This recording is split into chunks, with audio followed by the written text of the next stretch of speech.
27 బస్సులను ప్రస్తుతం ఏలూరు జిల్లాలో ప్రారంభించాం. రాష్ట్రంలో 1400 బస్సులు నూతనంగా ప్రారంభించాం. గత ప్రభుత్వంలో ఒక్క బస్సు కొన్న దాఖలాలు లేవు. గత 5 సంవత్సరాల్లో సంక్షేమం, అభివృద్ధి అనే రెండు వాటిల్లో ఒక్క సంక్షేమమే ధ్యేయంగా పనిచేశారు. రాష్ట్రంలో అభివృద్ధి లేక అన్ని వ్యవస్థలు కుంటుపడిన పరిస్థితి ఏర్పడింది. కూటమి ప్రభుత్వం అంటే ఫ్రెండ్లీ ప్రభుత్వం. అధికారులందరూ కలిసి పనిచేయాలని కోరుతున్నాం. నిరుద్యోగులకు నూతన డిఎస్సి నోటిఫికేషన్ విడుదల చేశాం. కూటమి ప్రభుత్వంలో క్రైమ్ రేట్ కూడా తగ్గింది. అనేక సమస్యలకు పరిష్కారం జరుగుతుంది అని మంత్రి రాంప్రసాద్ రెడ్డి అన్నారు. ఈ రోజు చాలా సంతోషంగా ఉంది. గత 5 సంవత్సరాల్లో ఒక్క బస్సు కూడా కొన్న పాపాన్ని ఆ ప్రభుత్వాన్ని అయితే తెలుగుదేశం పార్టీ నారా చంద్రబాబు నాయుడు గారి నాయకత్వంలో ఇక్కడ ప్రభుత్వం ఏర్పాటు చేసిన తర్వాత సుమారు 1400 బస్సులను ఈరోజు ఏపీఎస్ఆర్టీసీ జాతికి ప్రజలకు అంకితం చేయడం జరుగుతూ ఉంది. దానిలో భాగంగానే ఈరోజు ఇక్కడ పెద్ద కార్యక్రమం ఏర్పాటు చేయడం జరిగింది ఏలూరులో.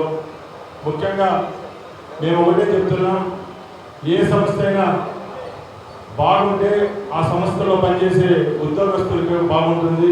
వాళ్ళందరూ ఆ సంస్థ బాగుండే రోజే ప్రజలకు కూడా నాణ్యమైన సేవలు అందించడానికి ఉంటుంది. కాబట్టి మరొకసారి ప్రభుత్వం ఏర్పాటు చేసిన తర్వాత ఏపీఎస్ఆర్టీసీని గాడిలో పెట్టేదానికి మా రవాణా శాఖ అయితేనే, మా ప్రభుత్వం అయితేనే చర్యలు తీసుకుంటా ఉంది. ముఖ్యంగా దానిలోనే ఈ భాగం ఇది. ఈరోజు ఏలూరు పట్టణంలో వివిధ డిపోలకు చెందిన వెస్ట్ గోదావరి డిపోలకు చెందిన బస్సులన్నీ ఇక్కడ ప్రారంభించడం జరుగుతూ ఉంది. ఈ బస్సులన్నీ గ్రామాలకైతేనే పట్టణాల మధ్యలో నడిచే బస్సులే ఇవన్నీ ప్రజలకు నాణ్యమైన సేవలు అందించడానికి ఈ ప్రభుత్వము ఏపీఎస్ఆర్టీసీ శ్రీకారం చుట్టింది. సోదరులారా, ఒకటే గమనించాలా, ఏదైతే హామీలు మా తెలుగుదేశం పార్టీ ఇచ్చిందో ప్రభుత్వం ఏర్పాటు చేసిన తర్వాత తూచా తప్పకుండా హామీలను నెరవేరుస్తూ వస్తున్నాం. ముఖ్యంగా ఈ ప్రభుత్వం ఏర్పాటై 2 నెలలైనా కూడా ఏ కార్యక్రమాలు చేపట్టామో మీ అందరికీ తెలుసు. ముఖ్యంగా 2 సార్లు ప్రభుత్వం ఏర్పాటు చేసిన తర్వాత మేము పెన్షన్ ఇవ్వడం జరిగింది. ఈ దేశంలోనే ఎక్కడా లేని విధంగా సుమారు 65 లక్షల పెన్షన్లు, అంటే 18 కేటగిరీల్లో 1వ తారీఖున పెన్షన్గా ఇంటి దగ్గరికి వెళ్ళి పెన్షన్ ఇచ్చే కార్యక్రమాన్ని కూడా జయప్రదం చేశారు. అలాగే ఈ నెల 15వ తారీఖున లక్షలాది మంది పేద ప్రజలకు కడుపు నిండా అన్నం పెట్టే పథకం ఏదైతే ఉందో అన్నా క్యాంటీన్లు మరొకసారి ప్రారంభించడానికి ఈ ప్రభుత్వం చర్యలు తీసుకుంటూ ఉంది. అలాగే మన రాష్ట్రంలో లక్షలాది వేలాదిగా ముందున్న నిరుద్యోగులు ఎవరైతే ఉన్నారో వాళ్ళ కోసం ఒక శుభ సూచకంగా ఎప్పుడూ లేని విధంగా 16,000 డిఎస్సి పోస్టులు కూడా రిలీజ్ చేసేదానికి ఈ ప్రభుత్వం శ్రీకారం చుట్టింది. చెప్పుకుంటూ పోతే ఇలాంటి కార్యక్రమాలు ఎన్నో చేస్తూ ఉన్నాం. ఇవన్నీ ఎందుకు చేస్తామంటే ప్రజల యొక్క మన్నన పొందాలి. ముఖ్యంగా గత 5 సంవత్సరాలు సంక్షేమం, అభివృద్ధి అని 2 ఉంటే కేవలం సంక్షేమం అని చెప్పి అభివృద్ధిని పూర్తిగా మరిచిన ప్రభుత్వం ఏదైనా ఉందంటే జగన్మోహన్ రెడ్డి ప్రభుత్వమే. ఆ రోజుల్లో ఏపీఎస్ఆర్టీసీ విషయానికి వస్తే మీ దృష్టికి కొన్ని తీసుకొని పోతున్నాం. ముఖ్యంగా జగన్మోహన్ రెడ్డి ముఖ్యమంత్రి కాకముందు పాదయాత్రలు ఏం చెప్పారు, ఇక్కడున్న ఆర్టీసీ కార్మికులు అందరికీ తెలుసు. ఏదో గొప్పగా నేను ముఖ్యమంత్రి అయితే ఏపీఎస్ఆర్టీసీ వాళ్ళు చేయాల్సిన డ్యూటీస్ ఏవైతే ఉన్నాయో సక్రమంగా చేస్తారు. కాబట్టి ఫస్ట్ ప్రయారిటీగా కార్మికులకు ఉన్న సమస్యలు తీర్చేదానికి ఒక రవాణా మంత్రిగా అయితే ఏపీఎస్ఆర్టీసీ చెందిన వ్యక్తిగా నేను ఒకటే చెప్తున్నా, రేపు రాష్ట్రంలో వచ్చే 5 సంవత్సరాల్లో మీరు సంతోషంగా ఉండి మీ సంస్థను దిగ్విజయంగా నడిపించుకునే ఆ రోజే మాకు నిజమైన ఆనందం. ఎందుకంటే లక్షలాది మంది ప్రయాణికులకు సేవలు అందిస్తున్న ఏపీఆర్టీసీలో మీరే ఆద్యులు.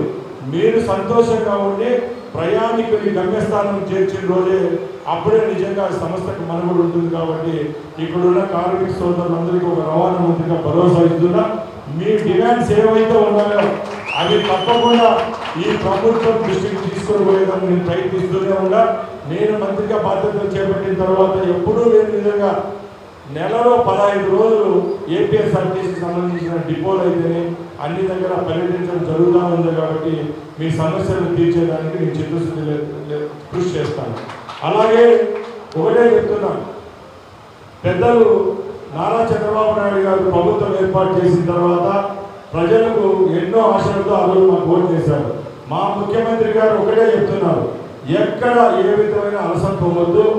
ముఖ్యంగా ఆ రోజు ఆ ప్రభుత్వానికి ప్రజలు చరమగీతం పాడాలంటే ఎందుకో మనకు తెలుసు. ఎక్కడ చూసినా ఉద్యోగస్తులపై దాడులు, రైతులపై దాడులు, కార్మికులపై, కర్షకులపై ఎక్కడ చూసినా 5 సంవత్సరాలు దాడులు జరుగుతూ వచ్చాయి. ఇప్పుడు 2 నెలలు ఈ ప్రభుత్వం ఏర్పాటు చేసి ఒకసారి పేపర్లు అయితే మీడియాలో అయితే చూడండి, క్రైమ్ రేట్ పూర్తిగా తగ్గిపోయింది. ఎందుకంటే అప్పుడు ముఖ్యమంత్రి నుంచి కింద స్థాయి గ్రామ స్థాయి వరకు నాయకులు ఎవరైతే ఉన్నారో వాళ్ళంతా హింసను ప్రేరేపిస్తూ వచ్చారు. మా ప్రభుత్వం ఏర్పాటు తర్వాత ఫ్రెండ్లీ ప్రభుత్వం. ఈరోజు రైతులకైతే ఉద్యోగస్తులకైతే మేము ఫ్రెండ్లీగా ఉన్నాం. ఉద్యోగస్తు సోదరులకు మేము హామీ ఇస్తున్నాం. మా యొక్క విజయంలో ఉద్యోగస్తుల పాత్ర కూడా చాలా ఉంది రాష్ట్రంలో. అందుకోసం మేము వాళ్ళకు ఒకటే చెప్పాం, మీరు కూడా ప్రజలకు దగ్గర కండి.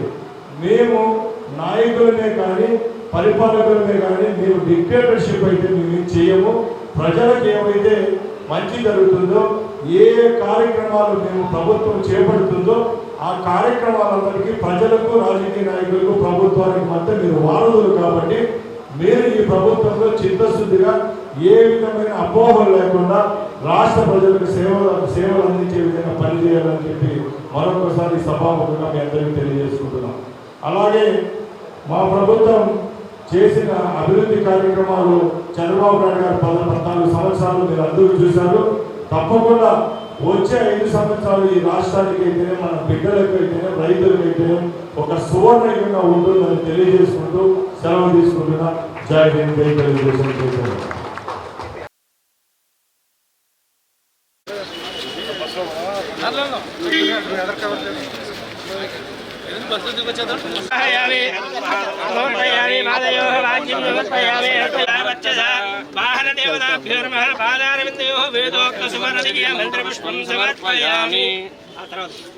అన్ని ఒక్కోదానికి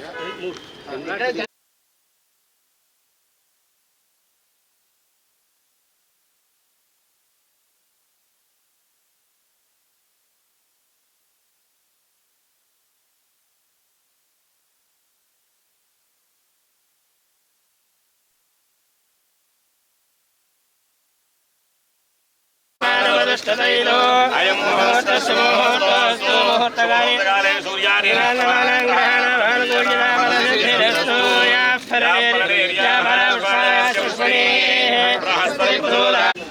ఓం శివకేశిరాశోభయందేవఖమ్మమామఖం శోభయ భూయాగం సంజవకం గురో యామాశ్రద్ధాయే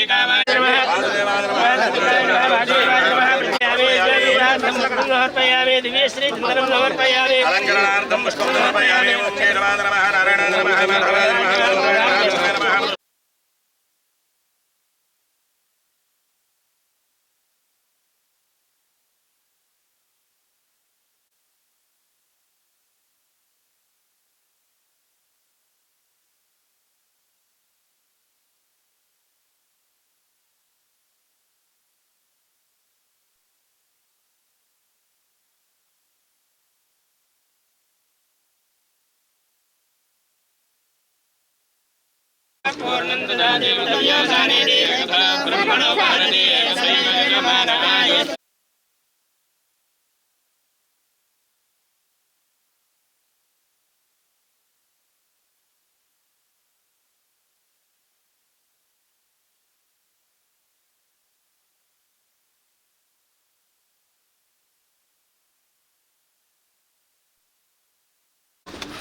తీసుకోండి, ముందు వీడియో తీసుకోండి. బాగుందండి, స్పేషియస్గా ఉంది. లెగ్ రూమ్ కూడా బాగుంది. మన వెనకరాలు అటు కూడా కవర్ చేయండి. చేస్తాను.